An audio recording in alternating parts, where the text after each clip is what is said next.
That was actually really cool. Okay, so what was that? Alright, so we just watched a Fanmade trailer by a YouTube channel that's dubbed Mark.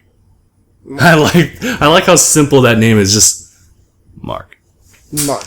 But this person has been doing like fan-made Ruby trailers, and if you guys don't know, Ruby is this well, I guess I could just say anime that was created by Rooster Teeth, and well, more on the fan-made stuff. This person has made I believe 4 fan-made trailers. I think one was called the Charcoal trailer.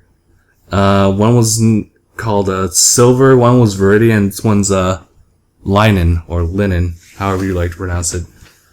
Because like Ruby has a weird thing with like the names and stuff like that. But I guess for someone who's like been watching Ruby up to like where it is now, minus a little bit of the chibi episodes, Tre, the whole thing that's really interesting about the show, I think, for a lot of people who watch something like this is the weapon that the person wields and their semblance, which is like their special ability that's unique to only them. Mm-hmm.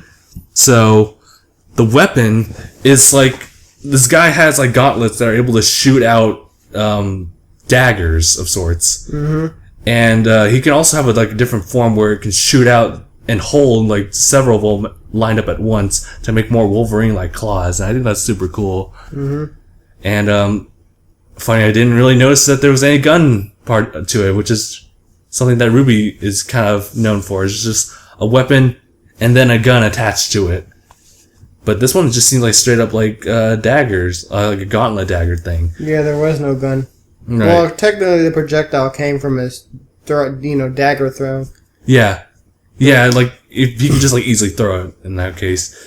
But also like, what's his semblance? His semblance, his special ability. It seems like he's kind of like Blake in the show Ruby, where she's able to project like after images, and they act as like substitution clones of sorts.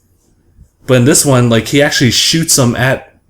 They have like he's able to shoot after images that have like that take on a physical form and are able to take on like physical attributes, like just like slashing someone.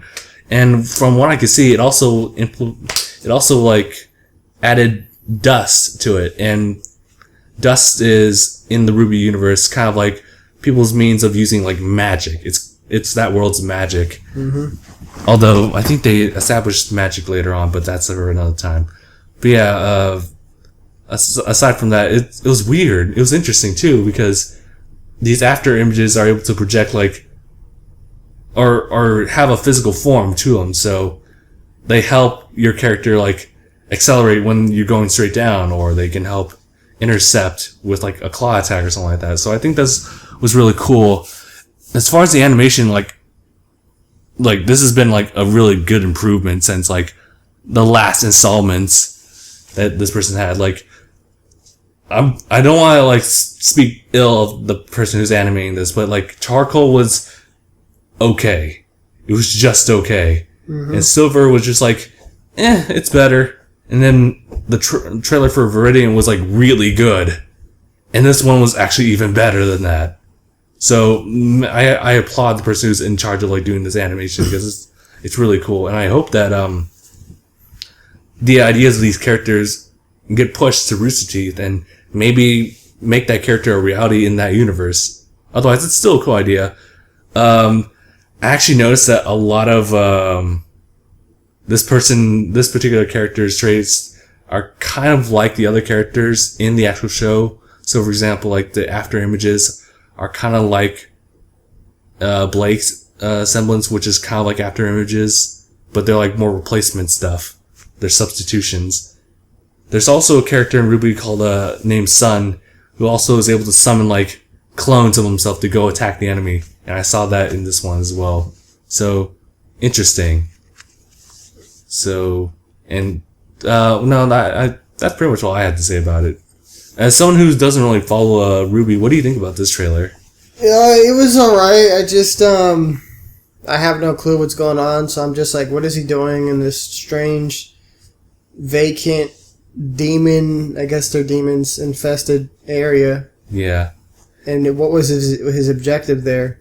His objective was just to showcase himself as like a potential character. That's because we already know like how RWBY started was like these 4 trailers that just showcase these 4 characters, and all they really did in each of these trailers was just kick butt. That's all they did. And there didn't really seem to be much purpose except for one of them that just says like, hey, I'm looking for this someone. Tell me where they are. And the person's refusing, and then like gets a game to attack her, and then boom, there goes the fighting right there. But otherwise, everyone else has their own objectives. Okay. It's kind of interesting. Who's the best character in the main RWBY series? Best? Like, are we talking about like every single character like that's shown so far throughout the series, or are we talking about just the trailers? The 4. The 4 trailers. I'm gonna say Yang. So yellow trailer. Yang? Yeah. What does she do? She also has gauntlets too, but it's more like melee fist fighting. It's not claws. Not claws. Shotgun gauntlets. Shotgun gauntlets. Yeah, those that are cool. Sounds crazy. Yeah. But that's pretty much what I have to say about the trailer. Like, it's a cool trailer and like definitely improved on the animation. I think like the animation was pretty fluid, especially with the choreography. I can't really compare it to like what it is now with Volume 3 of RWBY, which is the one that they recently ended on, but it's still really cool. And I really appreciate seeing it. But if you guys want to see the full like face cam reaction of like what we did for this trailer, you can support us on Patreon. I believe, it should be $1 like every month, and then you'll have access to all the face cam reactions that we have, like that pretty much come with the discussions following suit, and there'll be a link provided where you'll be able to like sync it up and that kind of stuff. But I guess more details on that in later future. Otherwise, thank you guys so much for watching, and I guess we'll just see you guys in the next one. #bye.